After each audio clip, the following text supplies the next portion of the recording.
Hi, I'm Amy Stasiewicz, and welcome to The Minutes.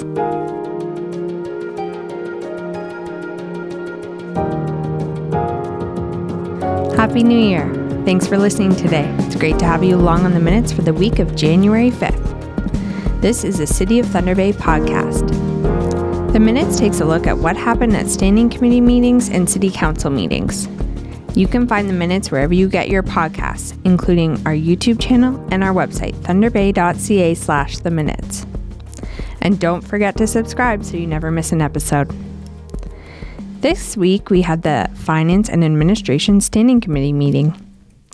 The agenda items included an update on the 2025 digital strategy, the 2026 Community Partnership Fund applications, and finally, an update on the Reserve Fund and policies. We'll break down the highlights from the Standing Committee meeting, and later I'll be joined by Jack Avella, Director of Corporate Information Technology, to chat about the updates happening in his department. So let's get started. The first report from administration was an update on the city's digital strategy from October 2024 to November 2025. The digital strategy is about using technology to make city services better. It's focused on making services easier for residents to access, giving staff better tools to do their jobs, and helping the organization work more efficiently. It follows a digital-first mindset. Next up was an update on the 2026 Community Partnership Fund, or CPF. The purpose of the CPF is simple. It helps support community projects that provide a real benefit to residents of Thunder Bay.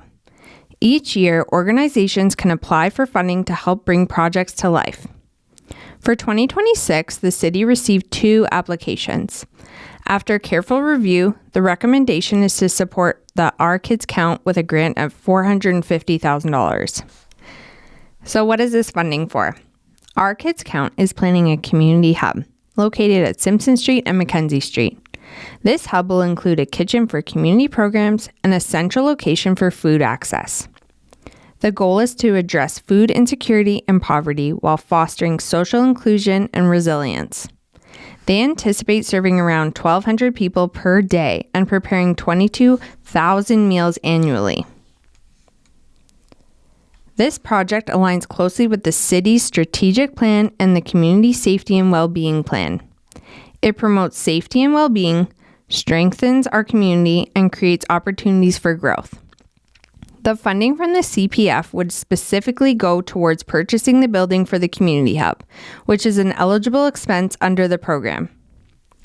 The second application came from Matawa First Nations Management for a women's emergency shelter. While this is an important project that supports Indigenous women experiencing violence, their project is already fully funded. CPF funding is meant to help leverage additional funding, so in this case, a grant was not recommended. The Standing Committee had questions around the reserve funding, but in the end, the committee endorsed the allocation, and the decision will go to council in the near future for final approval. So on to the final report of administration, which was an update on the reserve and reserve fund policies. The city uses reserve funds to plan for future projects, manage one-time revenues, and make sure we're ready for growth and community needs. Right now, administration is asking the Finance and Administration Standing Committee to endorse some updates and new reserve funds. So here's what's happening.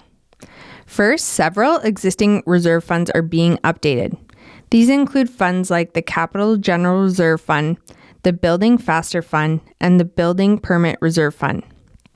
The updates mostly make sure the funds align with the current programs, policies, and changes after the city's 2024 organization realignment. The Animal Control Reserve is also being updated.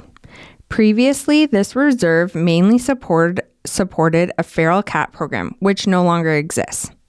The new rules allow for funding to be used for a broader range of animal services in Thunder Bay, while still supporting the TNR programs if needed. Next, the city's creating 4 new reserve funds. First is the Assessment Growth Reserve Fund, which holds annual assessment growth funds to support projects that encourage city growth. Second is the Community Improvement Plans Reserve Fund. This will fund programs under the Growth Community Improvement Plan, including grants and incentives for high-impact employment and development projects. An initial $500,000 will be transferred from the Assessment Growth Reserve Fund to kickstart this initiative. Third is the Parks and Open Spaces Reserve Fund. This fund will hold proceeds from the sale of surplus parkland to reinvest in other parks, enhance infrastructure, and expand the tree canopy. $180,000 from recent land sales will go here. And finally, the fourth is the Solid Waste and Recycling Reserve Fund. This fund will help manage costs for programs like the upcoming Organics or Green Bin program. Finally, administration is formalizing some required reserve funds that come from agreements with the province, like the Housing Enabling Core Service Fund and the Housing Enabling Water Systems Fund, which support municipal infrastructure and housing growth projects. These updates put the city in a stronger position to plan for growth, support our parks, housing, and community programs, and make sure we're ready for the future. After the update presentation, the Standing Committee endorsed the Reserve Fund changes, and it will go to Council for final approval in the upcoming month. So that's it for the Finance and Administration Standing Committee meeting updates. Stay tuned next week for the first City Council meeting of 2026. Next up, I'll be joined by today's guest to talk more about the city's digital strategy.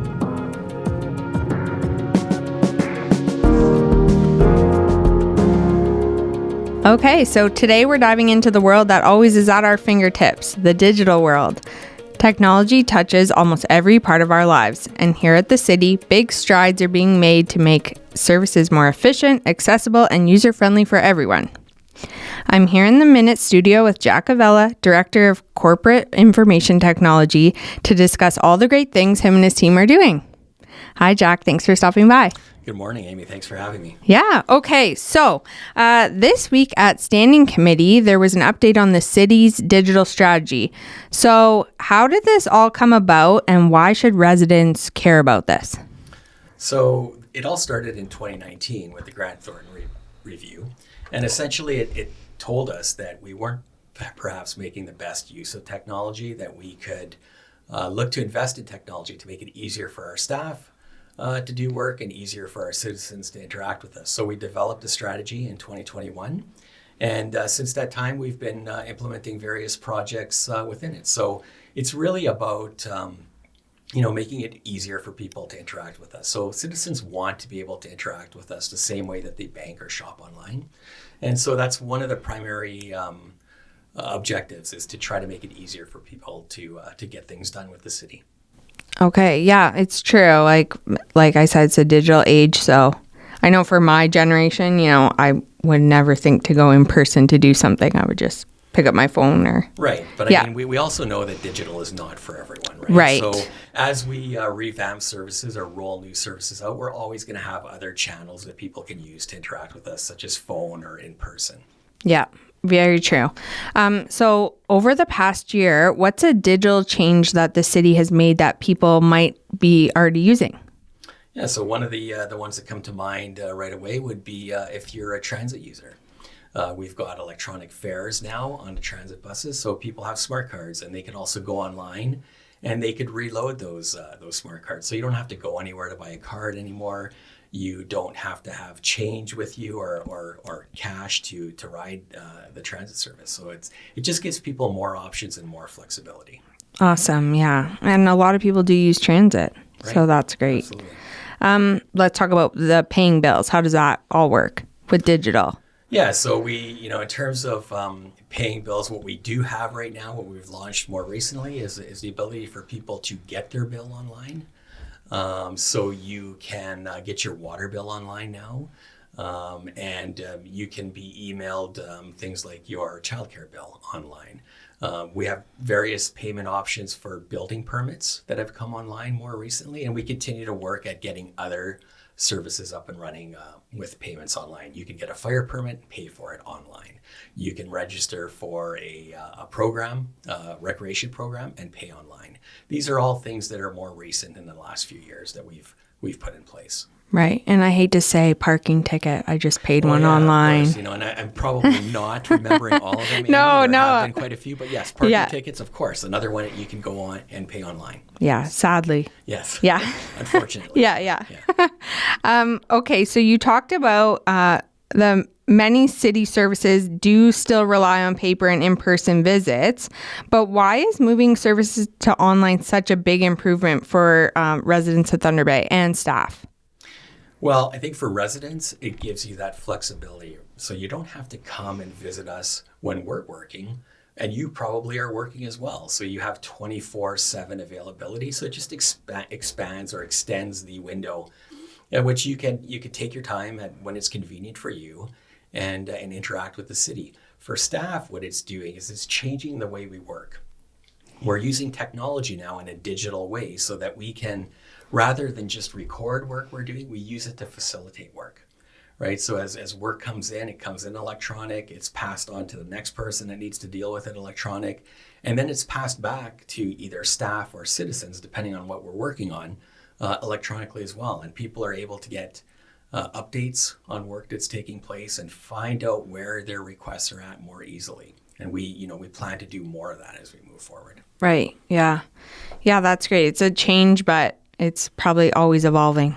It will never be done. Yeah. So the strategy will be something that we may develop a new version of the digital strategy, but really it is principle based and it's a framework for how we work moving forward.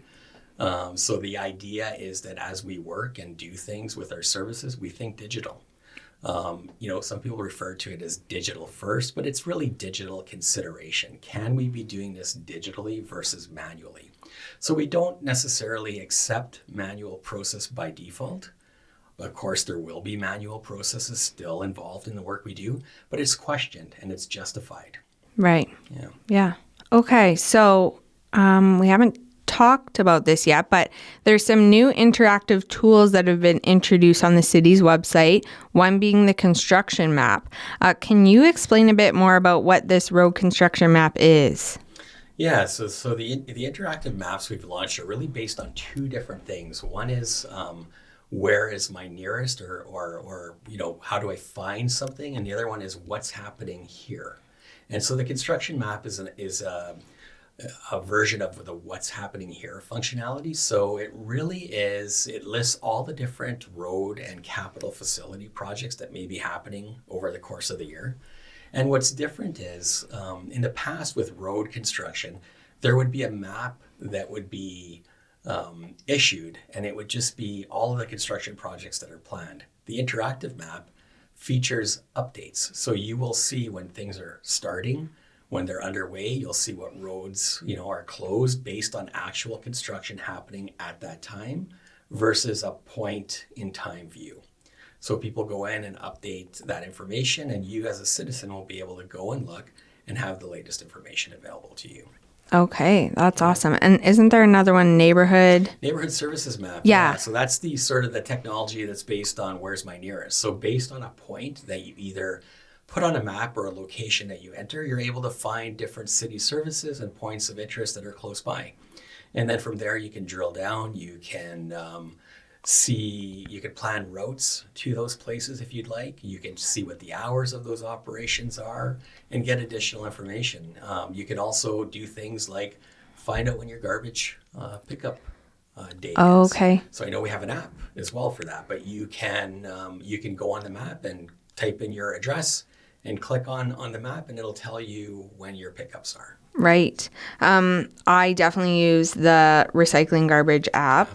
Yeah, it's great. Especially over the holidays, things were changing, so it's good For sure. to... It's a great tool. Yeah, I love that tool.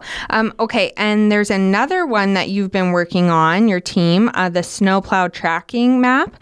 So what's some benefits of this app and how does that work? Yeah, so we get significant snowfall events and citizens want to have a sense of what's happening with snow clearing. I mean, you see a lot of different comments and questions on Facebook. I know our roads team take a lot of questions about are the plows out, what's happening. In a lot of cases, people want to understand how difficult it may be to travel. in the morning to get to work, or are the main routes done, what's taking place. So this map will allow people to go and see where the plows are, if they are currently and actively plowing roads. And it'll also give an indication of when, which roads are cleared. So you'll see green road segments for roads that have just been cleared over the last hour. Or perhaps you'll see yellow for roads that have been cleared 2 to 4 hours ago. And then roads that haven't been cleared yet will also be indicated. So it starts to give you a sense of what's happening and where where the road crews are working. And it also will identify the priority routes. So you'll start to get a sense of when you could probably see your road right, based on priority routes identified. Right. And people like a visual. It is nice because you can dig, you can zoom in, you can take a look, and I suppose if you'd like, you could kind of follow the progress, right, and see what's happening, and it also gives people a good understanding. We have a huge road network, and the roads crews out there doing the best that they can at any given time. So this is IT technology working with the roads team to provide a digital interface for people to get a better sense of that, and it's more transparency as well. Right. Yeah. Transparency for sure.